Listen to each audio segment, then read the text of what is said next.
Hey YouTube, welcome to the Subprime to Prime YouTube channel. Here, our focus is to get you from subprime to prime.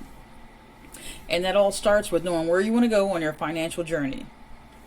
This is for educational and informational purposes only and is not intended to be finance or legal advice. Alright, let's get into it.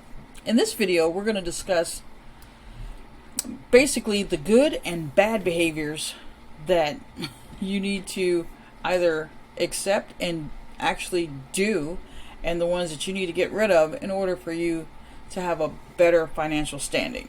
So we're going to switch it up and we're going to do the bad behaviors first. So these are things that if you're doing them right now, they're going to be of absolute detriment to your financial well-being.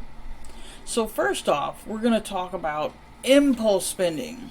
Now, we all have this habit of doing that, and it is one of those things that gets us in real hot water as we're trying to navigate how to best utilize our cash flow and funds to make our life better and easier and more, fun in most cases, But when you're making unplanned purchases and succumbing to impulse buying without considering the impact on your budget, it can lead to financial strain. Let's just face it. That's what we're talking about. If you go out and buy, let's say, something material, like you go out and buy a new 4K TV, and you have this extra room on your credit card, and you go ahead and buy it, and then you feel a little bit crummy because now you've extended or you have added more debt to that credit card, and so the interest rate and your monthly payments are going to begin to really put a strain on your finances.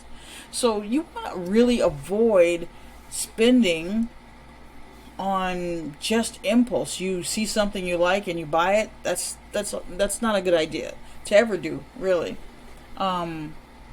Unless, of course, you can do it comfortably and it won't cause you financial strain. So, in this scenario, that was not a good idea to go and buy that TV.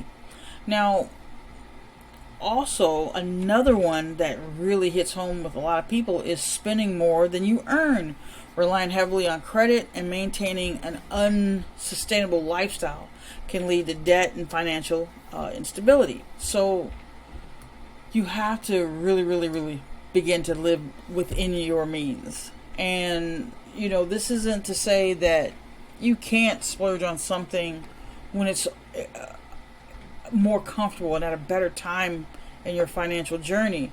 But when you're really building up and you're really starting, these are things that you want to avoid doing at all costs if possible, because they're just going to end up just making things so much worse for you.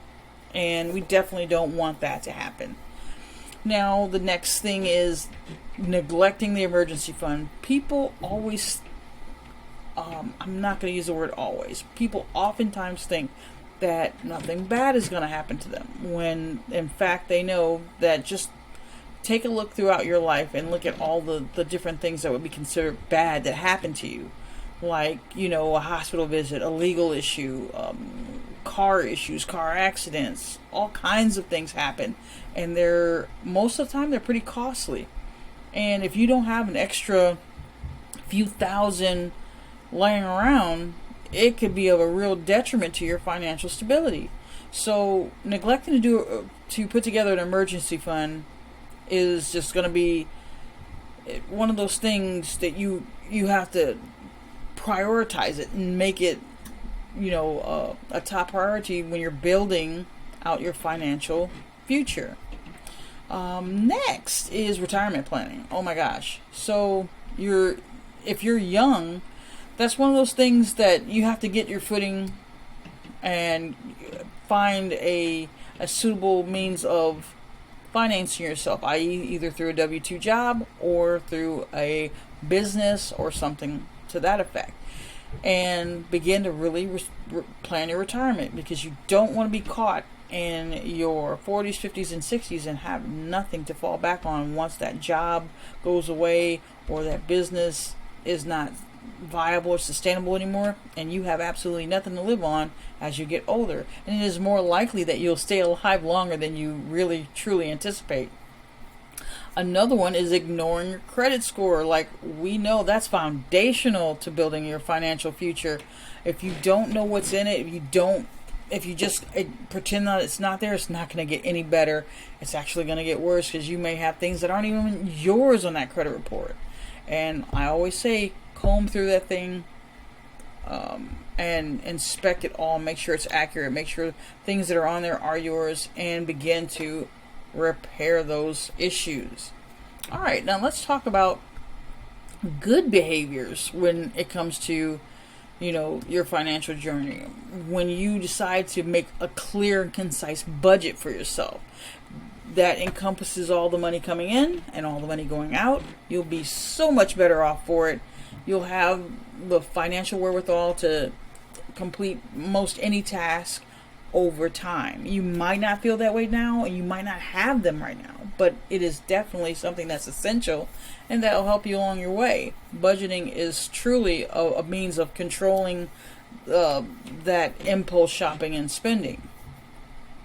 Okay, so saving, it's one of those things. These days, you're not getting very much on your money when you're putting it in a savings account, but there's other instruments that'll help you be able to get a little bit more bang for your buck. But on the most basic level, we're talking about just putting aside extra money that you don't spend for in case something happens. It's kind of like your little insurance policy built in to help you with your finances at home. Let's see. The next one is investing and diversifying.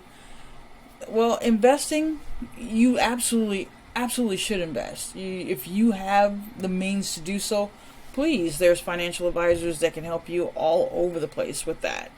But it is a good idea to put your money in something that yields you a lot more in interest than just a typical savings account. But for right now, if you cannot do that, having a savings is better than having nothing at all. Absolutely. So another good thing to do is really try to educate yourself on all things financial. And when I say that, educate yourself. If you don't know anything about how to automatically save, read about it, find out about it. It is super important. If you don't know how to read a credit report or understand it, we've talked about it in subsequent pages, but actually pick up a credit report, look at all of the areas in it, and find out what's going on with yours.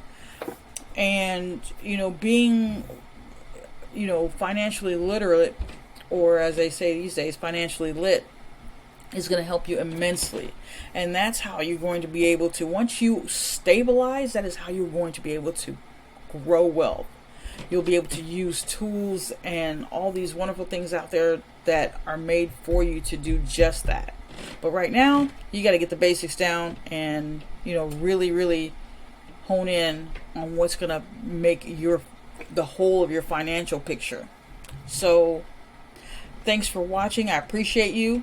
And if you want to continue, please like and subscribe. We appreciate you very much. And then check out our school platform, Subprime to Prime. Thanks so much, and we'll see you soon.